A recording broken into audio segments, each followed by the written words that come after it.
একজন জ্ঞানী বলেছিলেন, এই জগৎটাকে একটা ব্যায়ামশালা মনে করো। তো যখন তুমি ওখানে এরকমটা করছো, তুমি কি তখন শুধু ওজনের ওপর কাজ করছো? তুমি কি জিমে যাও ডাম্বেল চকচকে করার জন্য? কে কে আছেন যারা আজকাল লেগ প্রেস করছেন যাতে মেশিনটা ঠিকঠাক চলে? নতুন এসেছে, একটু আওয়াজ করছে তাই একটু ঘষে নিচ্ছি। জিম কি এক ধরনের তপস্যার জায়গা নয়? শুনেছ তো, প্রাচীন ঋষিরা কঠোর তপস্যা করতেন।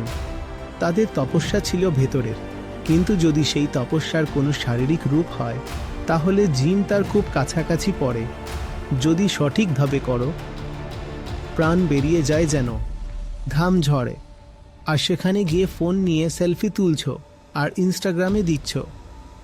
এটা শরীর গড়ছ নাকি জিমকেও ভোগের জায়গা বানিয়ে ফেলেছ? 4টা রেপস মারতেই ভিডিও বানিয়ে ফেললে। জিমে তো যাওয়া হয় শরীরকে সুন্দরভাবে গড়ার জন্য। যেমন একজন শিল্পী ছেনি হাতুড়ি দিয়ে পাথর কেটে একটা মূর্তি তৈরি করে, ঠিক তেমনি নিজের মাসলগুলো গড়ে তুলতে। এই কারণেই তো যাও।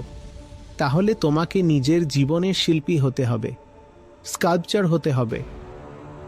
নিজেকে অনেক যত্নে, অনেক কাব্যিকতা দিয়ে, মনোযোগ দিয়ে, সৌন্দর্যের সাথে এবং সূক্ষ্মতার সাথে গড়ে তুলতে হবে। এই হলেই জগৎ নামক জিমের উদ্দেশ্য।